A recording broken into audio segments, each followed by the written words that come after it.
what happens? September the 19th, you wake up and you've lost.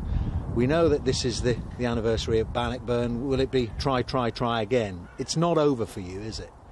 Well, actually, Bruce tried 7 times. It's the story of the spider. But I was intending to win this time. So we're going to have a hypothesis. Let's do it on the basis of winning.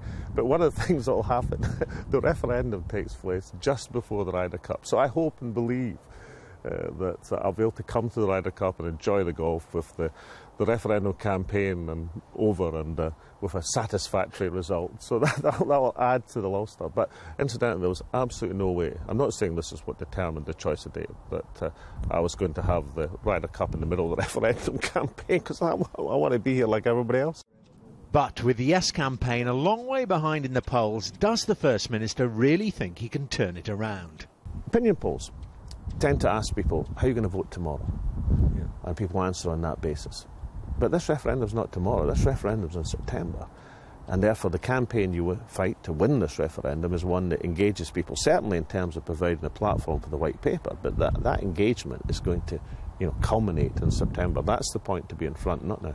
But everyone thinks you've got something up your sleeve. I mean, even if you had, you wouldn't tell me, I know that. But everyone thinks you've got something... That's the definition of having things up your sleeve, isn't it? Exactly. That you're going to produce something. They say, Alex Salmond, he is a formidable political operator. He must have something there. He's going to produce something that's really going to amaze us and really push his campaign forward. Well, I've got absolutely no doubt there'll be a range of amazements over the next 8 months or so. And if those amazements deliver victory for the Yes campaign, what does it mean for the rest of the UK? Well, I think the Scottish economy will benefit from Scottish independence. And what's even more interesting is... But you care about the rest of the UK's economy. Can I come to this just in a second? What I was going to say was interesting about recent developments is the so-called Borderlands initiative, which is basically an initiative of the North of England councils who are looking at the political developments in Scotland. And instead of seeing a threat, they're seeing an opportunity. They want closer relationships with Scotland in terms of transport infrastructure, for example. And the reason for that, of course, is they see the power centre moving north as a potential benefit in counterbalancing the huge gravitational pull of London, which has such an influence and in many ways damages the economy of the regions of England even more than it damages the economy and so of therefore Scotland. Could lead to demands, I know they've been discussed in the past, demands for regional councils, regional devolution. Would you, again, care, or would you hope to set off that kind of chain of events? Well, it's not for me to intervene in English affairs, but if you want a commentary, I mean, if I were a politician in the north of England, I'd be campaigning avidly for more economic and political power for that area. And of course the Borderlands initiative is a very significant new development because in the past, back in the 70s, people in the north of England, or at least politicians, often saw movement forward in Scotland as a threat. That initiative, encompassing the councils of the north of England and the universities, now see it as an opportunity, and that's the way I think we should increase. But if you were in Cornwall or Wales, would you also campaign for those kind of extra powers? Well, I would, but it's not for me to decide. It's for the people in these areas of England to decide, and of course it's for the people of Wales to decide. Of course, we've had a long-standing alliance with our sister party, Plaid Cymru. And look, there are many people in Wales, for example, cheering Scotland on because the tendency over the last generation has been that as Scotland has had increased power, then Wales has followed that. And therefore, again, it's been a good thing for other areas of the country. If you accept that the National Assembly for Wales is a good thing, I think that, then it's been a good thing for other areas of the country that Scotland's ambitions and opportunities have been started to be fulfilled. You've talked an awful lot over the years about what Scotland has bought and indeed lost through its association with the rest of the United Kingdom. Is it all been one-way traffic in your book, or has Scotland gained in any areas for being part of the United Kingdom? Oh, I've never said that these things are one-way traffic. And incidentally, I've always couched the ambition for Scottish independence in a positive direction. Scotland accepting opportunity, but also responsibility. But well, put your finger on something that Scotland has gained from being part of the UK. I think if we go back in time, then the trading availability of the empire was a benefit to the Scottish economy.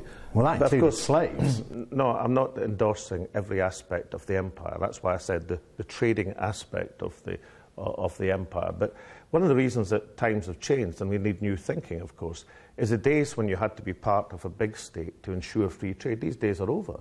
That everybody has access to free trade, and small states have as much access to international markets as big states. That's one of the things that have changed in the 20th and 21st century, which is why so many countries have become independent. I mean, you know, I've heard today, we've heard before, and you are reassuring Scottish people that a lot of things won't change. You'll still be able to see EastEnders, you'll still be able to play the National Lottery, you'll be able to drive across the border without any checks. So many things will stay the same. Doesn't that really undermine the proposition? Aren't people going to say, well, why do we need independence? Things are going to stay the same. Let's keep it that way. Well, let's take broadcasting and let's say what will change. What will change is we'll have, in addition to be able to share services and watch programmes that we love, we'll have a Scottish Broadcasting Corporation, a publicly funded broadcasting corporation in Scotland, which will make sure we've got the full ambit of Scottish coverage, as well as being able to enjoy coverage from the BBC and indeed the rest of the world. That exactly points out the advantages of independence, that you lose nothing, but you gain that particular Scottish dimension to provide an overall balance for the coverage.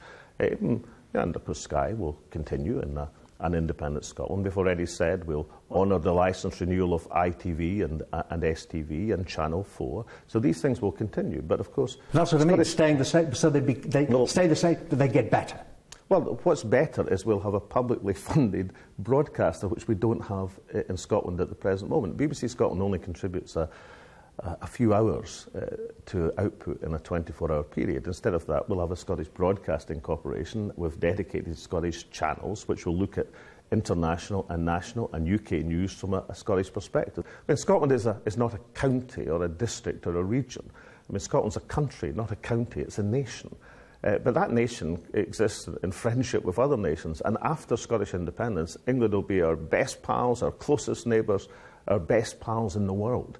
That's as it should be. But that doesn't nullify or attack the case for Scottish independence. On the contrary, interdependence in the modern world strengthens the case.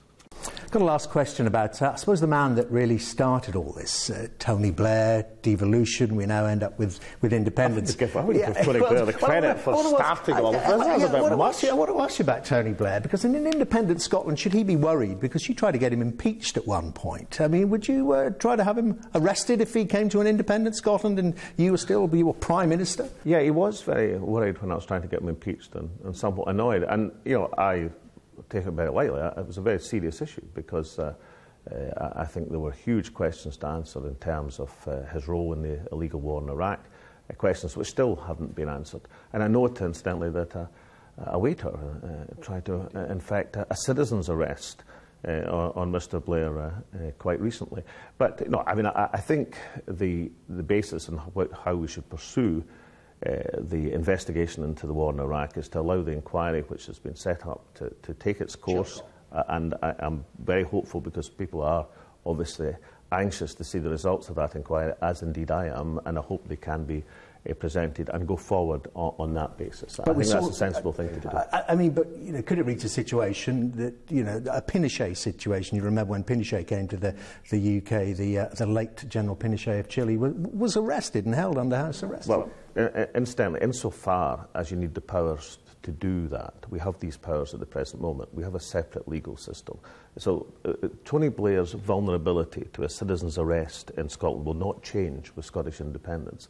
Some people have actually argued that should happen, but I think, and more importantly, the independent judicial authorities of Scotland think, that's the senior law officers, the Lord Advocate, the Solicitor General, they think that the correct mechanism to proceed is to allow the Chilcot inquiry to investigate and bring its provisions forward. Let's see what they find out about Tony Blair's role. The more important political point, of course, about the Iraq war is that independence will give us the ability never again to be forced into participation into what the majority of people in Scotland saw as an illegal conflict. That's another advantage of having control over that area of policy. First Minister, thank you very much indeed. Great pleasure, thank you.